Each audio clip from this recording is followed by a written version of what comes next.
Baik, Assalamualaikum warahmatullahi wabarakatuh. Selamat sore, adik-adik sekalian peserta mata kuliah genetika. Hari ini kita akan melanjutkan materi pembelajaran yaitu pewarisan Mendelian atau pewarisan Mendel, yang mana kita akan membagi materi ini dalam dua bagian yaitu hukum Mendel 1 dan hukum Mendel 2. Nah, saya akan memulai dengan menyajikan gambar ini.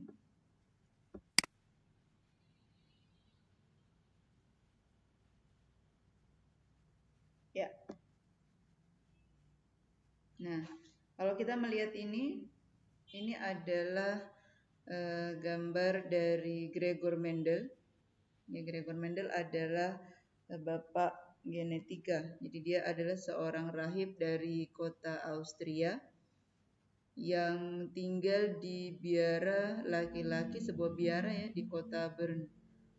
Beliau melakukan penelitian tentang pewarisan sifat ini dengan menggunakan model tanaman kacang ercis atau Pisum sativum yang berada di kebun gereja tempat di mana beliau tinggal. Jadi penelitian ini dilakukan oleh seorang biara, bukan juga seorang ilmuwan, bukan juga seorang mahasiswa.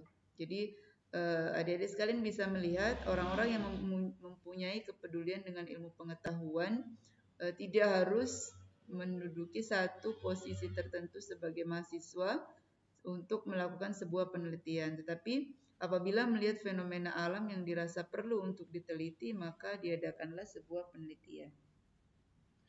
Mendel ini melakukan penelitian selama kurang lebih 7 tahun dengan menggunakan model kacang ercis ini. Jadi bisa dibandingkan ya dengan kalau kita penelitian kira-kira baru berapa bulan sudah merasa sangat lama. Padahal penelitian yang baik adalah penelitian yang dilakukan dari awal sampai tuntas. Sehingga kalau kita melihat penelitian ini, pantaslah apabila Mendel lalu dinobatkan menjadi bapak genetika.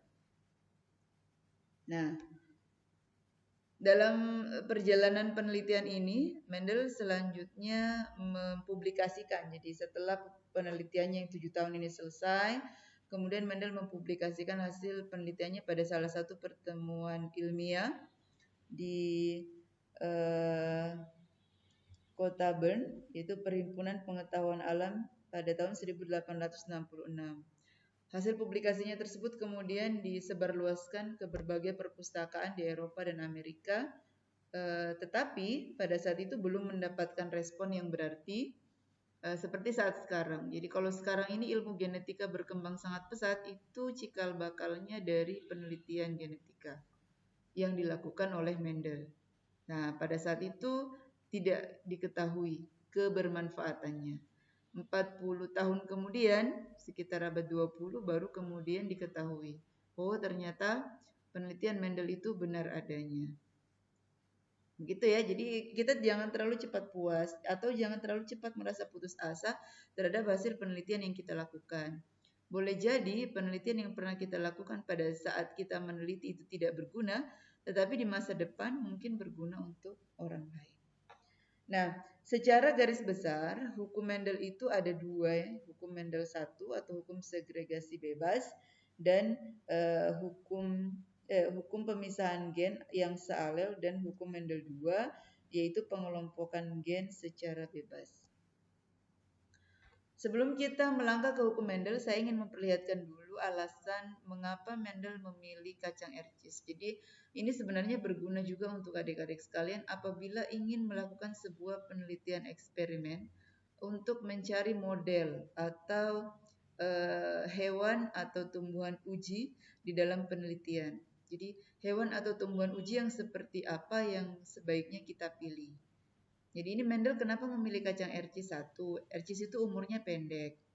Umurnya sekitar 4 bulan saja. Lalu bisa melakukan penyerbukan sendiri. Dia bisa kawin sendiri. Mudah disilangkan atau dikawinkan. Kemudian memiliki banyak sifat beda. Sifat bedanya banyak. Memiliki pasangan sifat yang mencolok dan mampu menghasilkan banyak keturunan. Itu diantaranya mengapa Mendel memilih Hertzschild. Kita lihat ini sifat bedanya Hertzschild. Ini diantaranya adalah sifat beda Hertzschild. Nah, ada yang ini ya sekitar 8 ini sifat bedanya kacang Hertzschild. Antara yang dominan, dominan itu berarti mendominasi yang resesif. Kemudian apa tadi yang kedua, memiliki sifat beda yang mencolok. Jadi pasangan sifatnya mencolok. Ada yang tinggi, ada yang pendek. Ada yang tinggi, ada yang pendek. Ada yang bijinya bulat, ada yang bijinya kisut. Ada yang bijinya kuning, ada yang bijinya hijau. Ada yang salut bijinya ini hijau, ada yang salut bijinya putih. Begitu seterusnya. Ada yang polongnya polos, ada yang bergelombang. Ada yang polong hijau, ada polong kuning. Ada yang bunganya di posisi aksilar, ada yang di terminal. Kemudian ada yang bunganya ungu dan ada yang berbunga putih. Itu adalah karakter kacang Hertzschild yang kita lihat di sini di slide sebelumnya, mengatakan bahwa pasangan sifatnya mencolok. Jadi kita harus memilih model seperti itu dalam penelitian. Begitu juga dalam penelitian hewan. Kalau kita ingin meneliti tentang satu jenis tanaman yang bisa digunakan sebagai obat untuk anggaplah penyakit diabetes, kemudian kita ujikan kepada manusia, itu akan lama. Reaksi pada manusia akan lama. Kemudian akan menghadapi pengujian etika atau disebut sebagai ethical clearance. Berbeda kalau kita menggunakan mencit. Kalau kita menggunakan mencit atau tikus putih atau musculus, itu tikus putih umurnya pendek. Waktu generasinya pendek, umurnya juga kalau tidak salah sekitar 3-4 bulan. Kemudian cepat dewasa. Kemudian cepat hamil, cepat beranak.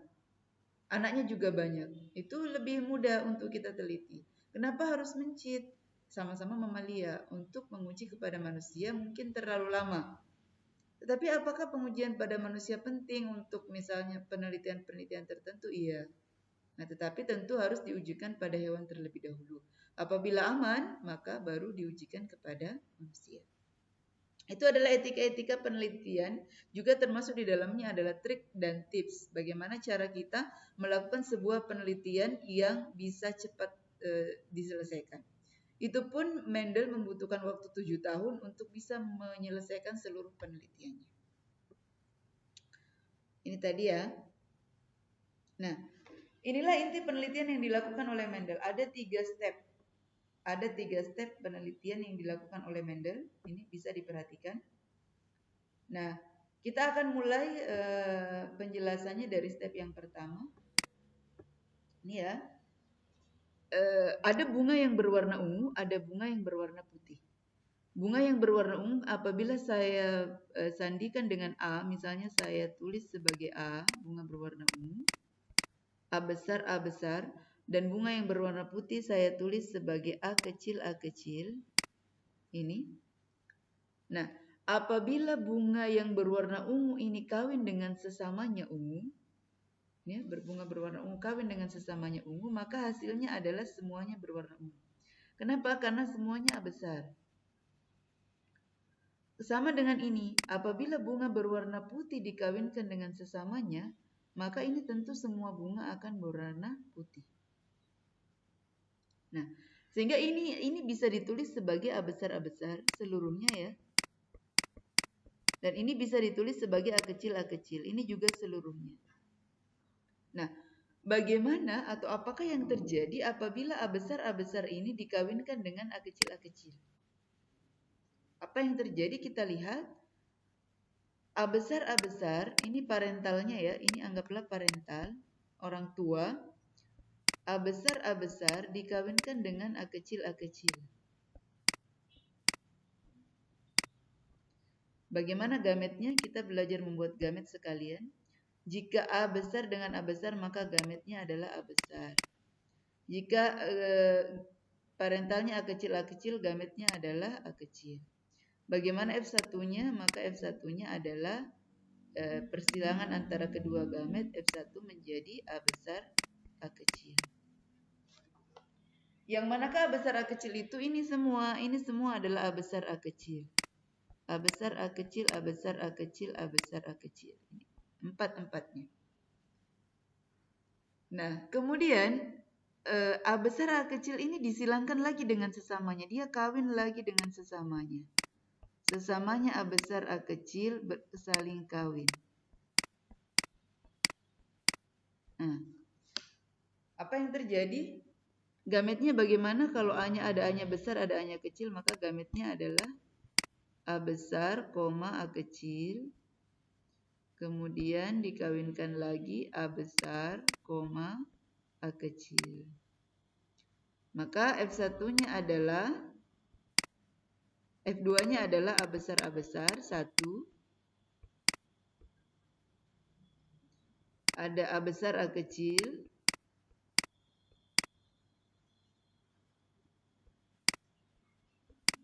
Dua, ada A besar, A kecil. Dan yang terakhir adalah A kecil, A kecil. Ya maaf, ini karena keterbatasan media, jadi sangat sulit untuk bisa menuliskan huruf secara baik. Jadi semoga bisa dibaca. Jadi nanti hasilnya adalah ada satu A besar, taruhlah ini adalah A besar, ini ya, bunga ungu yang ini. Ada A besar, A kecil 2, ini 2 A besar, A kecil. Dan ada satu A kecil, ini A kecil, A kecil. Namun baik A besar, A besar, A kecil maupun A kecil, A besar, A kecil itu semuanya berwarna ungu. Sehingga ada 3 warna ungu dan ada 1 warna putih. Ada 3 A besar dan ada 1 A kecil, A kecil. Pada penjelasan selanjutnya Anda akan melihat banyak sekali contoh seperti ini akan kita bahas. Kita lihat ya berikutnya.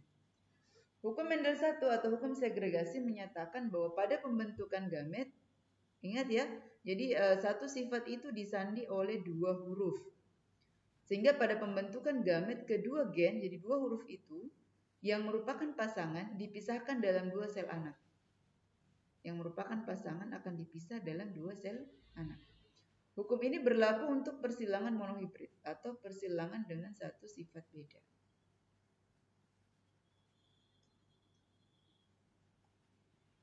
Nah, bagaimana cara menentukan gamet? Ini agak gampang-gampang susah untuk dijelaskan di sini. Rumus menentukan gamet adalah 2 berpangkat N. Di mana N adalah sifat yang heterozigot. N ini 2 pangkat N. 2 pangkat N adalah jumlah sifat, di mana N adalah jumlah sifat heterozigot. Ingat ya? Nah, di bawah ini adalah contoh sifat yang heterozigot. Kalau ada huruf A dengan A begini, maka ini adalah homozigot. Sama-sama A. Besar sama-sama A besar. Kalau ada huruf A kecil, ini juga homozigot. Sama-sama A kecil. Kalau ada huruf A besar, A kecil, ini baru disebut sebagai heterozigot. Kenapa? Karena ada huruf A besar, ada huruf A kecil. Dalam satu huruf yang sama. Karena nanti kalau muncul A besar, B kecil, maka A besar B kecil ini bukanlah heterozigot. Kenapa? Karena satunya adalah huruf A, yang satu huruf B. Sehingga tidak dianggap sebagai heterozigot. Kapan sifat itu disebut heterozigot? Apabila hurufnya sama, tetapi yang satu besar, yang satu kecil.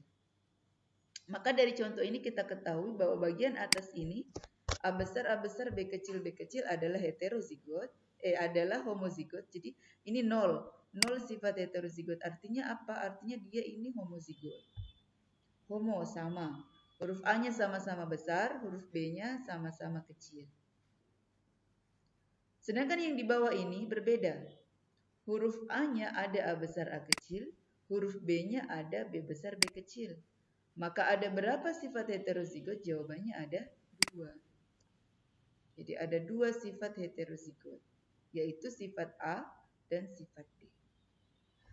Sekarang kita belajar bagaimana sih cara menentukan gamet. Ini ada berapa sifat heterozigot untuk B besar B kecil? Ada 1 ya. Berarti kalau rumusnya 2 berpangkat N sama dengan 2 pangkat 1 sama dengan 2. Yang mana kedua itu? 2 itu adalah B besar dan B kecil. Begitu. Paham ya? Sama dengan ini yang kedua. Ini yang mana yang heterozigot? Yang kedua ini. Antara D besar, D kecil, dan E kecil, E kecil. Kalau D besar, D kecil ini adalah heterozigot. Karena ada D besar, ada D kecil. Tapi kalau E-nya bukan. Karena sama-sama E kecil. Kalau 2 pangkat N, berarti sama dengan 2 pangkat 1. Hanya D besar, D kecil sama dengan 2. Yang mana itu heterozigotnya? D besar, E kecil, dan D kecil, E kecil. Nah, saya kira ini bisa dipahami. Untuk bagian C dan bagian D silakan dicoba sendiri. Nanti akan bisa kita diskusikan pada classroom atau pada WhatsApp. Nah, istilah-istilah penting yang harus kalian kuasai diantaranya adalah satu parental. Parental itu induk. Kemudian gamet. Gamet itu yang dikawinkan atau yang disilangkan. Filial, F1 keturunan atau anakan. Jadi parental biasa disingkat P. Gamet disingkat G. Filial disingkat F. Genotip itu sifat genetik. Misalnya tadi A besar, A besar, A kecil, A kecil, B besar, B kecil itu adalah genotip. Kalau fenotip itu sifat yang kelihatan, warna ungu, mata hitam, mata putih, kemudian tubuh tinggi, tubuh pendek, kacang bulat, kacang kisut, itu semua adalah sifat fenotip atau yang kelihatan. Lalu dominan, dominan itu sifat yang menutupi, dominan, dia mendominasi, itu disebut dominan. Lalu resesif, resesif itu sifat yang ditutupi. Kemudian ada A besar adalah homozigot dominan, A kecil adalah homozigot resesif. Sedangkan kalau ada A besar A kecil ini tidak kelihatan, masih ada satu di bawahnya adalah A besar A kecil, baru disebut sebagai heterozigot. Diingat-ingat ya, kalau besar-besar hurufnya maka dia adalah homozigot dominan, kalau kecil-kecil adalah homozigot resesif. Diingat-ingat. Nah, mohon maaf ini di rekaman yang lalu saya tidak terhapus ya. Pewarisan monohibrid dominansi penuh. Nah, dalam pewarisan monohibrid itu ada dua contoh, ada pewarisan penuh dan ada dominansi penuh dan ada dominansi tidak penuh. Kalau saya bertanya apa gametnya ini, A besar apa gametnya? Tentu kalian menjawab gametnya adalah A besar ya, ini sudah jelas. Kalau ini putih A kecil gametnya adalah A kecil. Ini sudah saya jelaskan pada percobaan Mendel tadi. Maka F1-nya adalah A besar dengan A kecil, yaitu ini. Untuk mendapatkan F2, maka A besar dan A kecil dikawinkan. A besar, A kecil, A besar, A kecil. Hasilnya adalah seperti ini. Ada satu A besar, ada dua A besar A kecil, dan ada satu A kecil A kecil. Itu berarti apa? Artinya untuk perbandingan genotip, ya perbandingan genotip, ini yang kelihatan genotipnya ya gennya, adalah satu A besar, dua A besar A kecil, dan satu A kecil A kecil. Sementara fenotipnya adalah 1, 2, 3 merah, dan 1 putih. Itu adalah persilangan monohibrid dominansi penuh. Nanti akan jelas di dalam contoh soal atau pada saat kita mengerjakan latihan. Nah, selain ada namanya dominasi penuh, kita juga mengenal dominansi sebagian. Apa itu dominansi sebagian? Artinya ada sifat antara. Bukan hanya warna merah, putih, tapi juga ada ungu. Di tengahnya ada pink. Jadi misalnya disilangkan antara bunga merah dengan bunga putih. Kalau bunga merah dikawinkan dengan putih, ini gametnya apa ya? R besar gametnya R. R kecil gametnya R kecil. Tentu kalau ini dikawinkan, jadinya adalah F1-nya adalah semuanya R besar R kecil. Seperti ini. Nah, tetapi ini R besar R kecilnya bukan lagi merah. Kalau di dominansi penuh tadi, kalau ada R besar R kecil pasti merah. Tapi kalau dominansi sebagian, R besar R kecil dibaca pink atau warna fenotipnya menjadi pink. Sehingga nanti hasilnya berbeda. Apabila R besar R kecil disilangkan dengan R besar R kecil, hasilnya adalah tentu ada satu R besar R besar, ada dua R besar R kecil, dan ada satu R kecil R kecil. Ini nanti fenotipnya menjadi satu merah, dua pink, dan satu putih. Begitu kalau disilangkan secara sebagian. Sekarang kita akan masuk ke latihan. Ada jeruk rasa manis, jadi ini jeruknya manis ya. Saya ganti tintanya hitam dulu. Ada jeruk rasanya manis dikawinkan dengan jeruk rasanya asam. Bagaimana F1-nya? Yang ditanya F1 ya, berarti satu kali mengawinkan. Kita lihat, bagaimana dulu kita menulis parentalnya. Parentalnya adalah G besar, dan G besar, G kecil, G kecil, G kecil. Satunya manis, satunya asam. Apa yang terjadi apabila manis dan asam dikawinkan? Dikeluarkan dulu gametnya. G besar itu gametnya apa? G kecil gametnya apa? Silakan ditebak. Nah, betul ya? Maka F1 adalah hasil persilangan dari G besar G kecil. Iya, yaitu hasilnya fenotipnya adalah manis. Sampai di situ selesai. Jadi kalau ada soal seperti ini Anda sudah bisa menyelesaikan dengan baik. Ya. Saya lanjut, latihan kedua.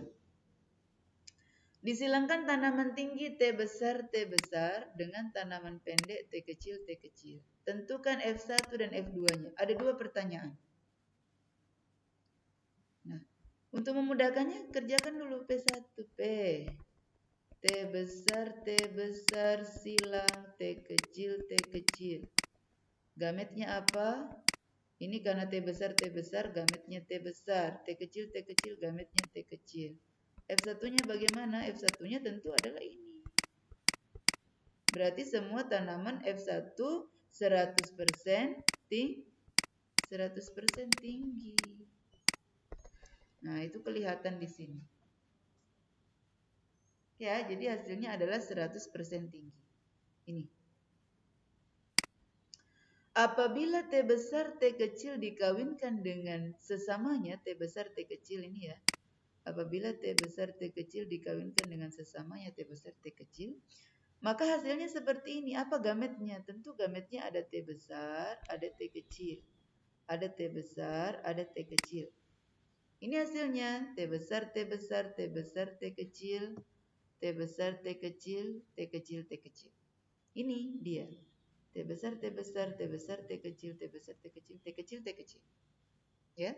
Jadi kalau F1-nya tadi adalah semua T besar, T kecil atau semua tinggi, ini ya F1, maka pada F2 seperti ini hasilnya. Ya. Jadi ada satu T besar, ada dua T besar, T kecil, dan ada satu T kecil, T kecil. Nah, itu kalau secara genotip. Tapi secara fenotip sifat yang nampak tentu ada 3 yang tinggi dan ada 1 yang pendek. Itu kalau persilangannya sampai F2.